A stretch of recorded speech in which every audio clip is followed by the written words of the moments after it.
رسولullah صلی اللہ علیہ وسلم نے جب ان کا یہ حال دیکھا تو فرمایا یہ کیا ہو گیا تم لوگوں کو، کیوں ایسا ہوا، کیوں اتنی کمزوری اور اتنا پیلا پن ہو رہا ہے؟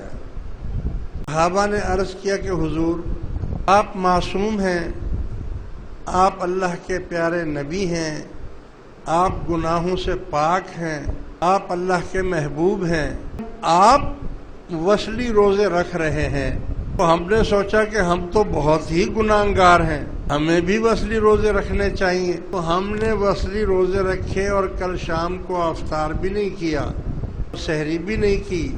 ہمارا یہ حال ہو گیا کہ اب ہم چل بھی نہیں سکتے۔ رسول اللہ صلی اللہ علیہ وسلم جلال کی کیفیت میں آ گئے اور فرمایا ایکم مثلی، ایسے کون میری مثل ہو سکتا ہے؟ میں اگر وصلی روزے رکھتا ہوں، میرا روزہ بھی ہوتا ہے، میرا پروردگار مجھے کھلا پلا بھی دیتا ہے۔ ایکم مثلی، تم میں سے کون میری مثل ہو سکتا ہے؟ معلوم ہوا کہ جو لوگ کہتے ہیں رسول ہمارے جیسا ہے وہ جھوٹ بولتے ہیں۔